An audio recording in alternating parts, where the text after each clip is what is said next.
So hi all participants. So I welcome you all to the DevOps session. So we all know that DevOps has gained a lot of popularity in the world and DevOps professions are all highly on demand. So today let's discuss something about DevOps. Okay. So let's begin the session. So today's agenda is we are going to include the introduction to DevOps, and then we'll see what is DevOps, all those stuffs, and then we'll go to the tools and also about the DevOps life cycle.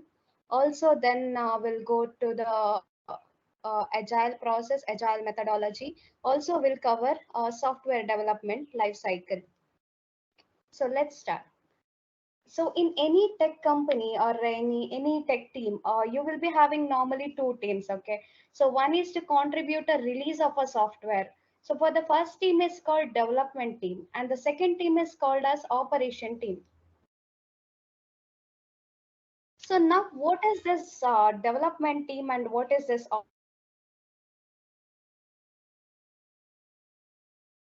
basically a person who develops the code, right? He would develop the code and then the code that he written will be forwarded to the operations guy whose job is to basically test the code and put it on the testing server, or he can also put that into a production server based on their requirement. Now, the problem with this development and operation team comes exactly here. So what will happen is when the developer developed the code and he forwarded it to the operations guy, it could not run the code on his system. But the developer guy tested properly, the code is tested properly on his system and then it is passed to the operations guy. But there may be a hundreds of reasons for this failure, okay? So it may not be just particular to the environment or a software something missing on his system. There might be hundreds of other reasons as well. So there comes a controversy between them, between the developer and the tester. So what this developer guy will say, it is not my fault, and he'll not be able to make it perfectly working in operations guy system, right? So this is a problem that comes between the developer and operations in the earlier days. So this was a problem that were existing between the developer and the operations team. They are not ready to accept each other. So they don't have the they don't have a clear idea of operations guy don't have a clear idea of what developer has developed, right? So all this had a lot of problems. So to overcome with all these problems, the DevOps was introduced later. All these problem is solved using the DevOps.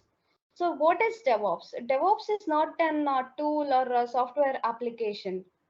It is just basically of thinking, and this thinking is something like it is implemented using some tools. Okay, there are many tools to implement all these ideas,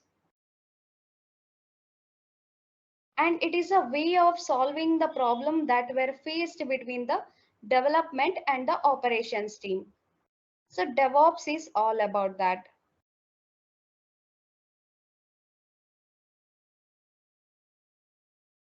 So now let us see some of the differences between the traditional IT. When I mean traditional IT, it is something like I'm talking about a waterfall model. So waterfall model, what is waterfall model is where the entire uh, thing is first planned and then it is developed, all those things like that. It is not like a DevOps. So it is a traditional IT I'm talking about versus DevOps. So we'll see some of the differences. So you can see the traditional IT is less productive when compared to DevOps because in the traditional IT there are still inefficiency because the planning phase was very large there because there is a lot of time wastage in a planning phase because the planning phase is so long there when it compared to the DevOps. Also, in the traditional IT, it is a skill-centric team, and in the DevOps, it is team is divided into specialized silos. In the sense, rather than having four people who are equally skilled as a skill centric in the same technology, so probably one person would be skilled in one technology and one person is skilled in one more. So this would help better, I feel. So this is what the difference is between the traditional IT and DevOps. And coming to the third difference, that is more time is invested in planning. Because as I said, it takes a long process to plan the everything and then do it, right? And in DevOps, what we do is it is like a frequent releases, many releases we will do. We will divide the steps into very small and we will do it. We'll see the DevOps life cycle in the next stages. So you will understand what this smaller and frequent releases means. And in traditional IT, it is difficult to achieve target or a goal. So why do I say this is because uh, in traditional IT, we have to release after a long gap. So it is like once everything is built, I'm going to have a release. So it may take some months or days. So I have to wait for a months or days to get a release. But in DevOps, it is not like that. Everything is automated here. Remember the term automated. DevOps is a very automated tool.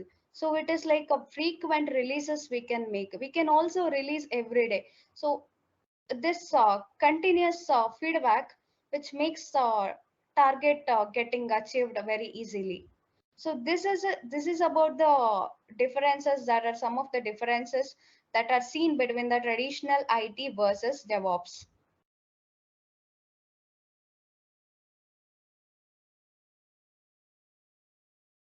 So next, coming to what is this developer and operations term. So you might be now if I ask you what is DevOps, you might have understood that it is development and operations, right?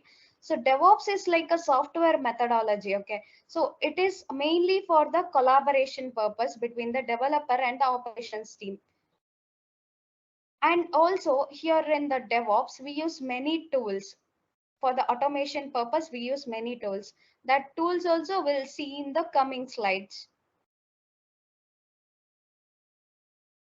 And this DevOps, you can see that infinity symbol, right? So it is something like DevOps is a continuous process, okay? So this infinity symbol which you can see here, so which tells developer and operations. So these four phases are of development and these four phases of operation. With these four in the sense, first development, I'm talking about planning, coding and building and testing phase.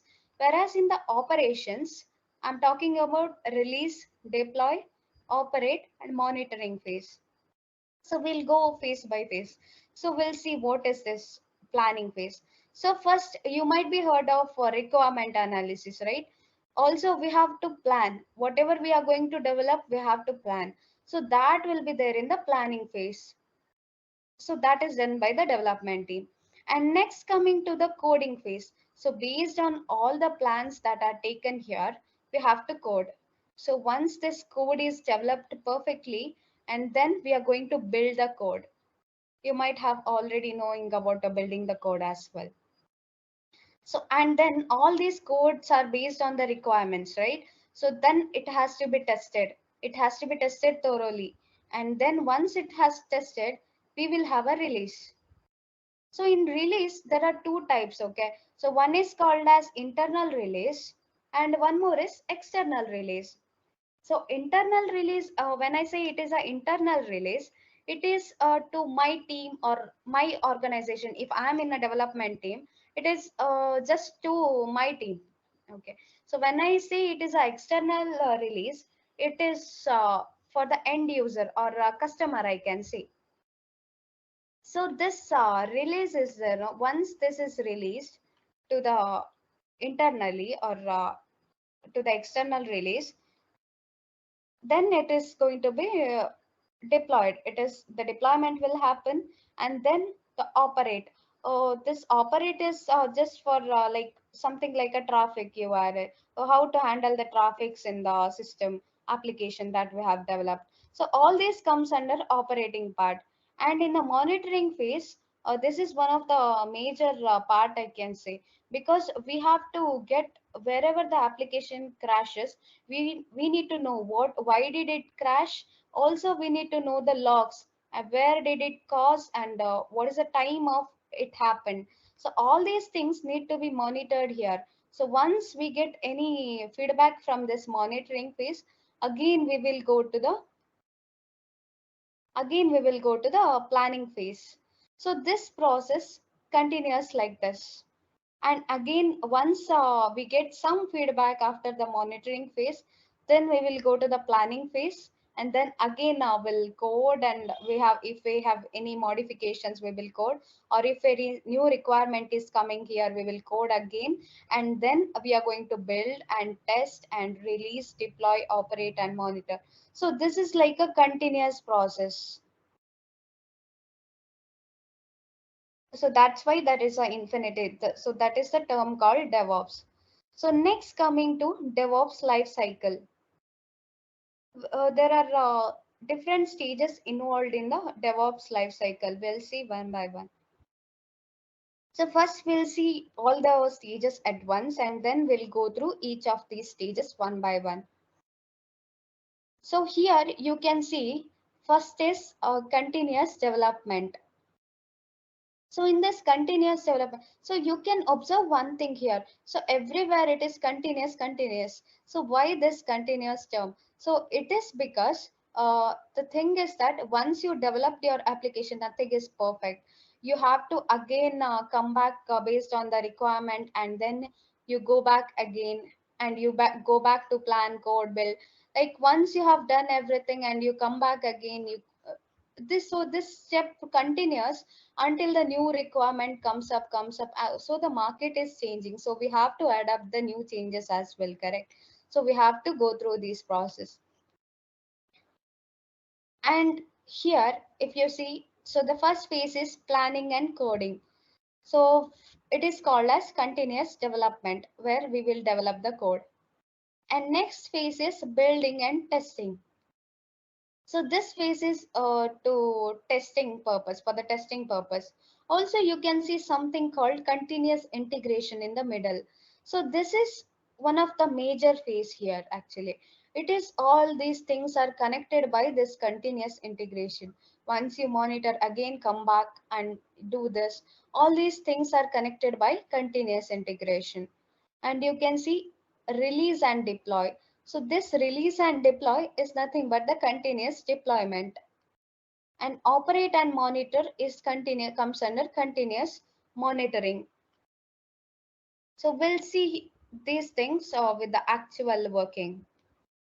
So what happens when the developer writes the code? So here you can see the developer is writing the code, and then that code will be forwarded to the version control system. So now later we'll see the version control tools, but for now, what is version control system is? So basically where your code resides. So you write something code, and that code will be there here in your version control system. And then what does this continuous integration means is, whatever the changes has to be made to the version control system is detected by this continuous integration. Whatever the changes you make here, it will be identified by this continuous integration tool. So once the developer developed code and passed it to version control system, and then it is detected by the continuous integration. And then what happens is, then we have, as I said, we have two deployments, like we can do the internal one or the external one. Once the internal one, that is the testing, is completed without no bugs, and then only will be forwarded to the production server. So once we will do the testing server and the continuous testing happens, once the continuous testing happens, we will go into the production server, and from the production server, a feedback is given. Feedback is given where? It is given to the developer back with the new requirements, or maybe some of the alerts, or something due to something which the application crashed. So this is about continuous monitoring.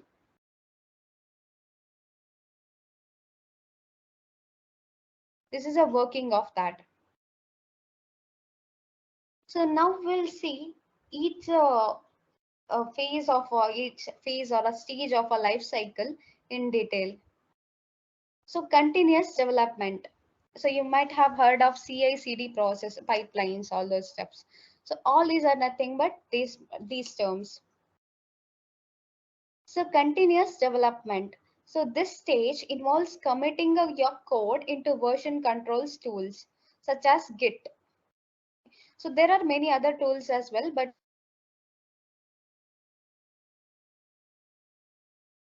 so in this stage, your code is taken and then it will be there in the version control tools for maintaining the different versions. So how this works is when you write abcd.txt, just you write something in content into abcd.txt and you push the code, and then that will be taken as a first version of your code. So next what you will do, you will update something there and you will again push it, so it will be taken as a second version. So this is why it is a version control system where you will monitor many versions of the same file or a different file.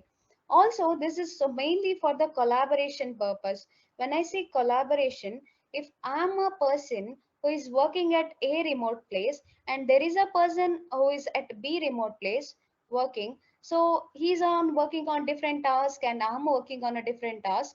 So this tool helps us to collaborate with each other, right? So because I may be working on the half part and he might be working on the another half. So this helps us a lot.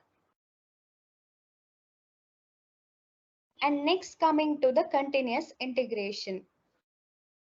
So this stage is a critical point in the whole DevOps lifecycle actually.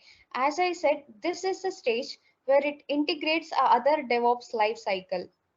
So we call it as it is a key in automating the whole DevOps process. So what this it does is basically it will always wait for whatever the changes made to the version control system.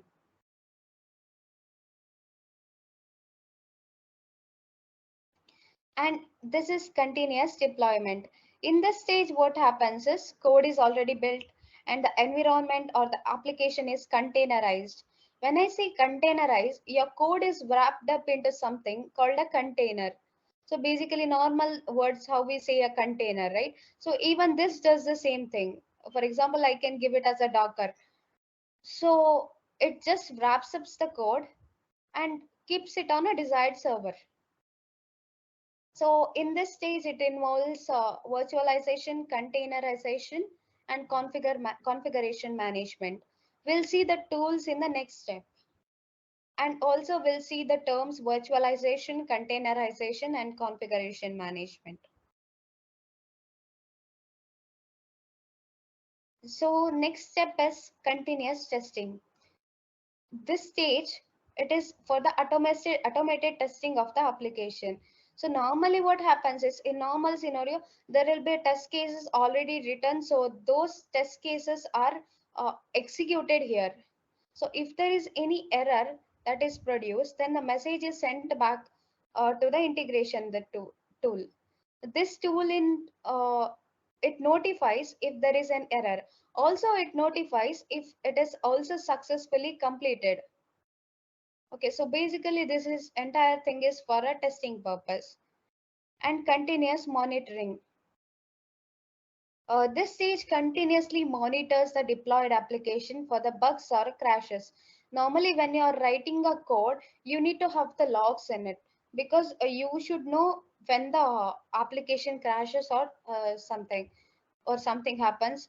You should know at what time what has happened. Also, in this stage, what happens is the collected data, whatever the data that is alerts or messages or something, that is sent back to the developers to improve the application so that he can improve it in the next release, right? So whenever he is making the next release, he should be able to improve that. So that is what is done in the continuous monitoring. So far we have discussed about the DevOps methodology and also about the DevOps life cycle with the meaning, right? So now we'll see the actual trending tools. I can say it is not just the tools; it is really a good tools that are there in the DevOps. So with the some examples. So for the first one, it is a Git. So for the continuous development, it is a Git. So Git is a best system to keep track of any changes that to made to any files. Okay. So as I said, Git is a track for everything. It keeps track of everything where we do pull, push, all those operations, and we keep everything in a very good manner. So basically, it is like a collaboration tool. Git is a very version control system as a collaboration tool. And next is a continuous integration. So Jenkins is an open source automation server.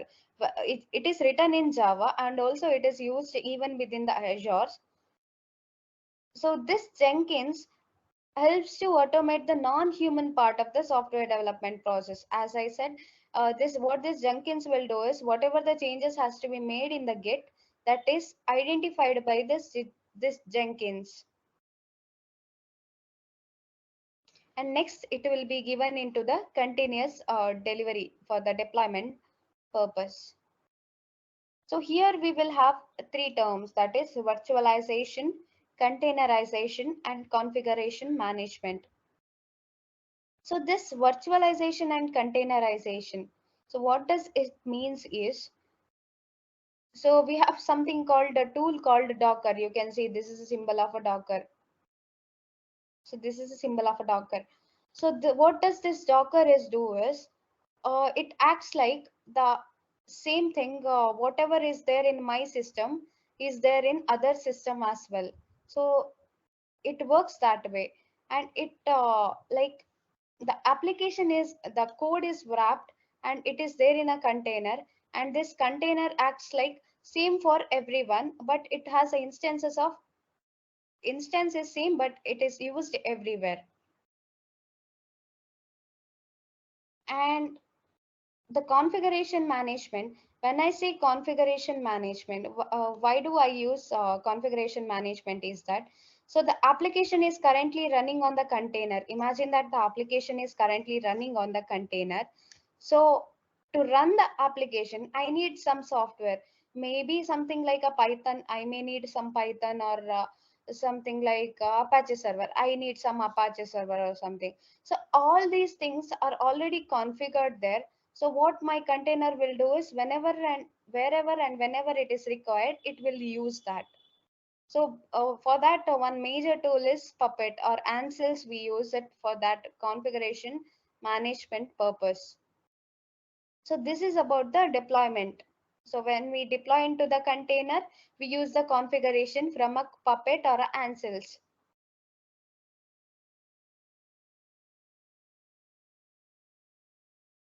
Next is about continuous testing.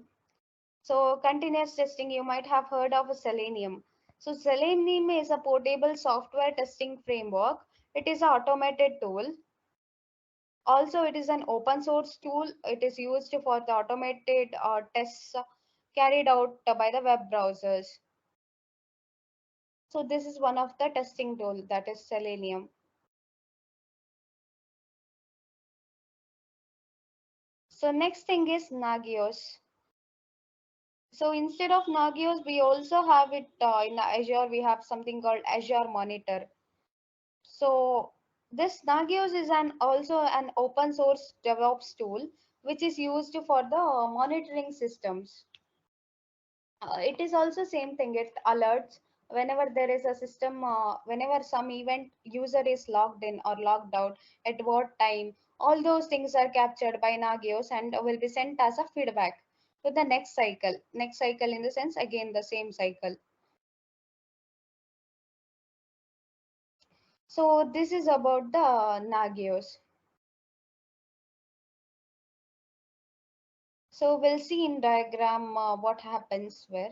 So once developer develops the code and then it is there in the GitHub, and then GitHub, from the GitHub, Jenkins continuously monitors the GitHub, and whatever the changes has been made in the GitHub will be taken by this Jenkins. And then what this Jenkins will do is it will pass it to the testing server, that is Selenium. So this Selenium is tested, and then this first, before the testing happens, it has to be deployed somewhere. So this Puppet or Ansels manages the configuration, and this system has a Docker in it. Imagine that it has a Docker or a container in it. So the application is deployed and then it is tested. And same thing happens with the production server.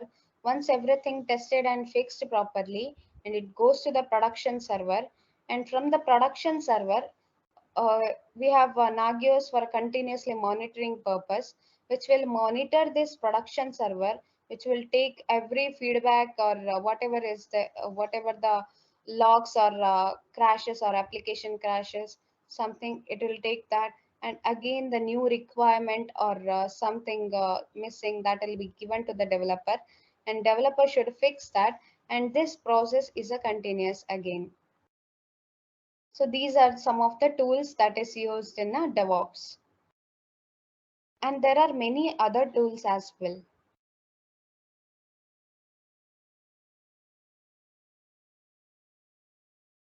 So now coming to the introduction to the world of software development lifecycle. So as we all know, this software development lifecycle, it is a very long process. And there are a lot of things you need to consider when you are going with the software development. Even before you develop your software, there are some things you need to plan out, like how you are going to do with the whole process, or how you are going to schedule it, who you are going to distribute the tasks for a particular thing. And if you are in a multiple teams that you will be working under, then you have to define what the team is going to do at what time, and what are the deadlines. We all have our deadlines for our projects, right? Like that. And you need to set the benchmarks, and that you need to achieve, what are the achieve what the things you need to achieve. And also there are a lot of things you need to figure out, the like the requirements of your software. Then you need to do the risk assessment and the cost assessment. You need to predict the costs of a software as well before you are going with the application. Similarly, to tackle like all those things, all those issues with the software method, like for these purpose, software methodologies came into existence. So some of the software methodologies are displayed here. One is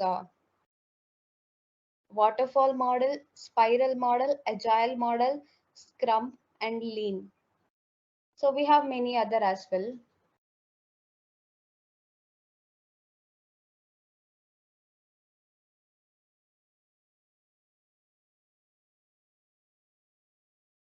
So this actually the software development life cycle will help you to clear mind, because to have a clear mind, right?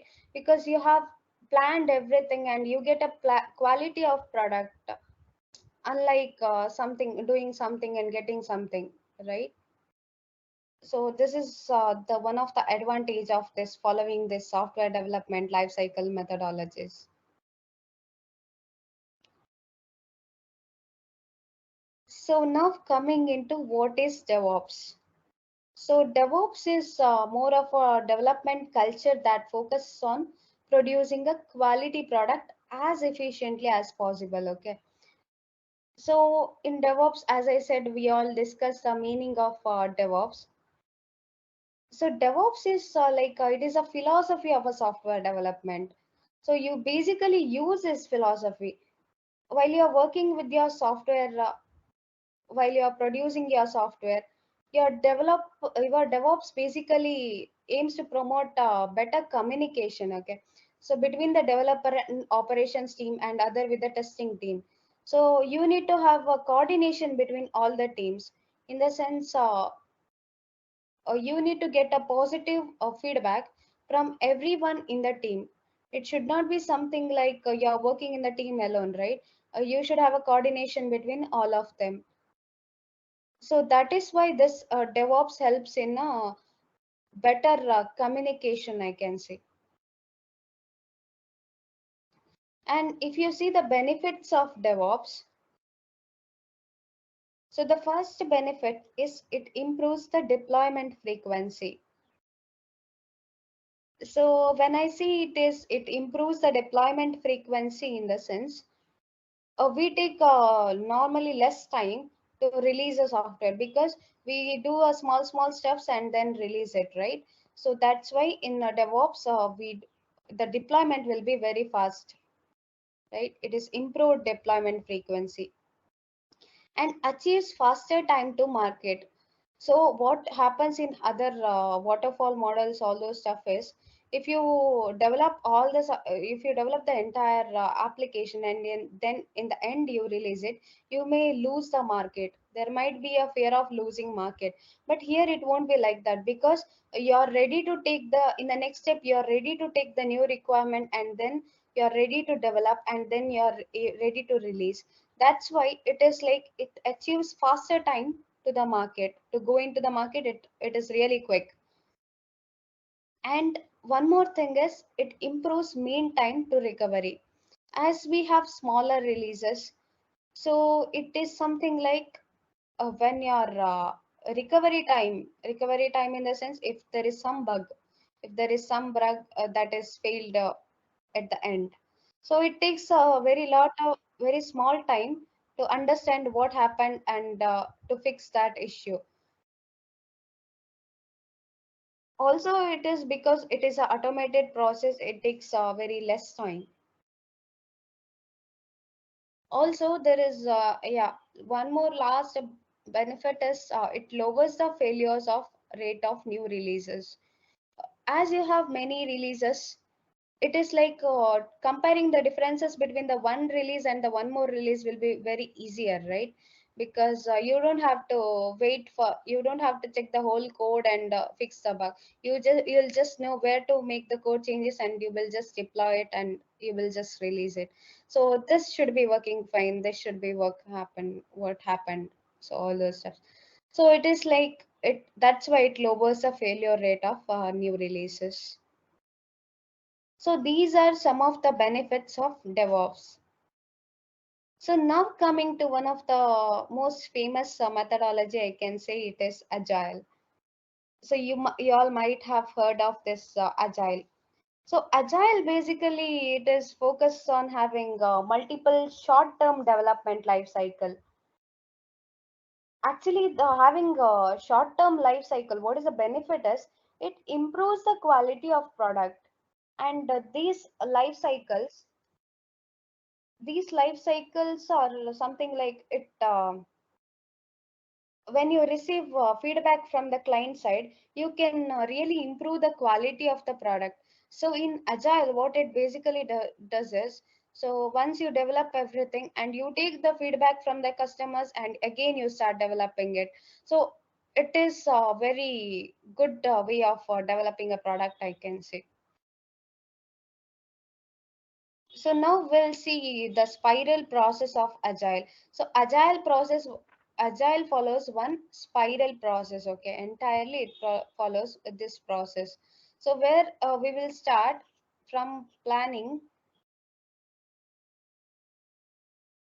in which you plan what you are going to make in your software is what you are going to do with the software, and all these things are done here, and then again design and then development phase and testing phase and then deployment and then reviewing and then launching, and then even if you get any requirements, again this process continuously goes on. So this is what happens in the Agile process. Basically it has a very short development life cycle when you compare it with the waterfall model, whereas in waterfall model what happens is you will build the entire process and then you will go to the customer to launch the product. So it is very difficult to get what is it is difficult, very difficult in a waterfall model compared to Agile model.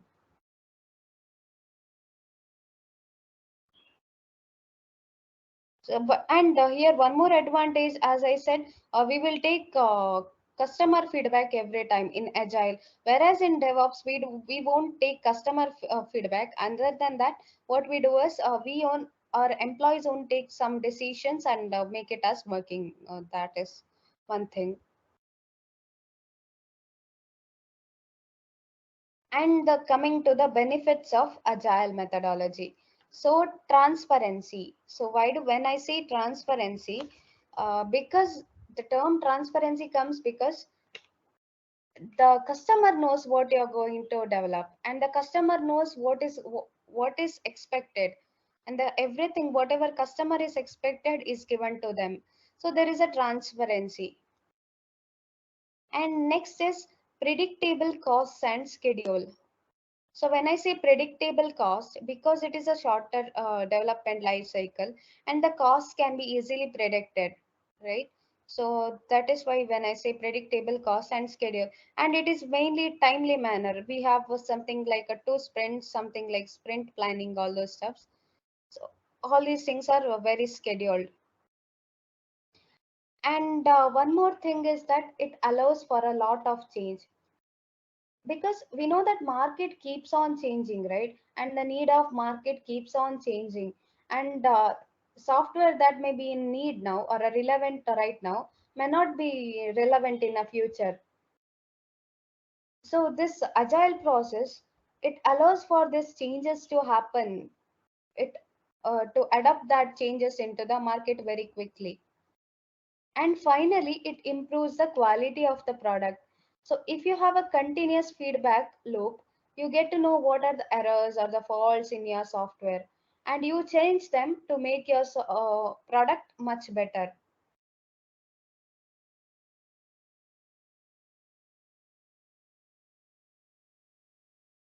So now let's talk about the impact of DevOps. Now DevOps has been something like a revolutionary philosophy, right? To apply in a software development. A lot of companies, something like Amazon or Walmart or Sony Pictures or Netflix and Adobe, Flipkart, all these companies are really going to really working with the DevOps. Okay, all these even startups these days are accepting the DevOps, because the DevOps is easier thing to accept. Also, it is an automated tool, so that's why also it increases the quality of product and the cost is very reduced here.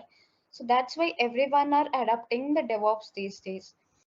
And if you come to Agile, there are still companies who are working on Agile because they are the big companies and they don't want to accept the traditional methodologies like waterfall, but they are doing it from the earlier stages, so they are used to this agile methodologies. Some companies like British Telecom and National Bank of Canada, also Cisco and Lego, so these are some of the companies that are working under agile even for now. They are not ready to take up the newer methodologies or something, they are working on agile methodologies from the beginning. So these are some of the impacts of Agile. So now let's talk about something like DevOps versus Agile.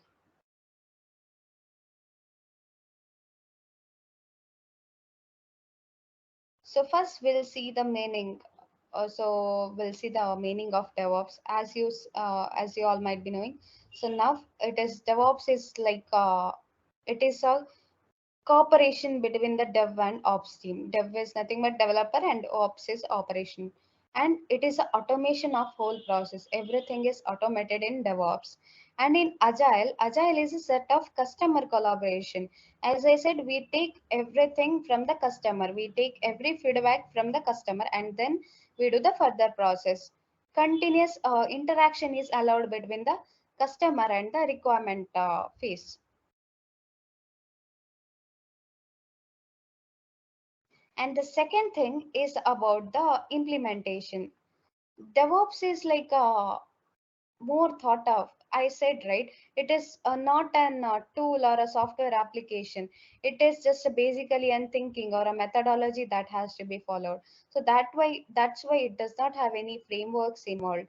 Whereas in Agile has many frameworks that one can use, like Jira has. It has Scrum, Lean, and feature driven, all those stuffs.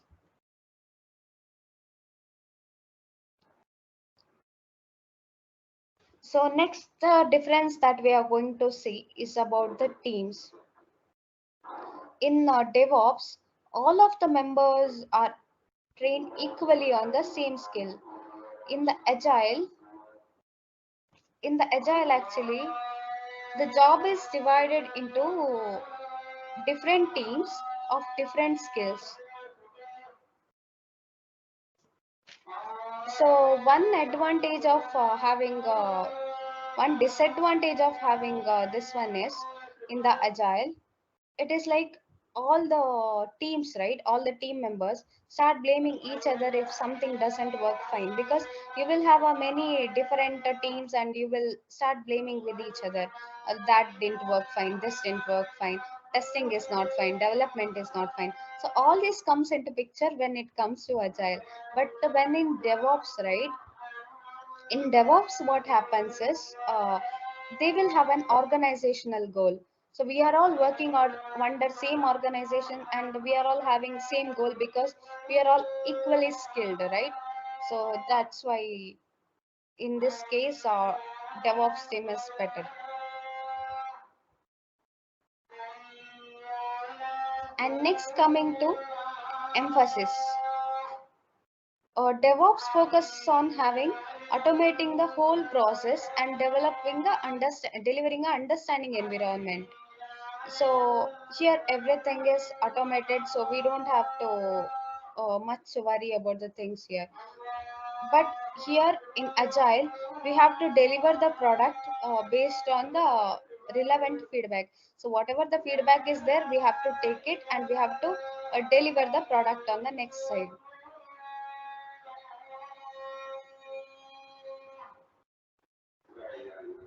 So next difference is evaluation. So here, as I said, the feedback is given by employee themselves. In the Agile, the feedback is given by the customers. So next, coming to the goal between the DevOps and the Agile. So the aim of the DevOps is to decrease the gap between the dev and the ops team. As we said in the first slides, it is like there was some gap between the developer and operations. That's why we came into DevOps. But in Agile is meant for decreasing the gap between the understanding of the customer needs. In understanding the customer needs, the Agile is the best practice actually, because here we take the customer feedback and customer is with us in the every phase of a software development. So it is a better way in the understanding the customer needs. So now it is like a very tricky question to understand which one is better, or which one is better now. So DevOps or Agile. So if you ask me, so it depends upon all of your needs and goal, so that you're focusing. So you can choose DevOps only if you are comfortable with, or you can choose Agile only if you are comfortable with that, or you can use DevOps in conjunction with the Agile. So this is actually the best practice when we use DevOps in conjunction with the Agile. So we'll all go for that, or you can choose your own. Your own is a choice.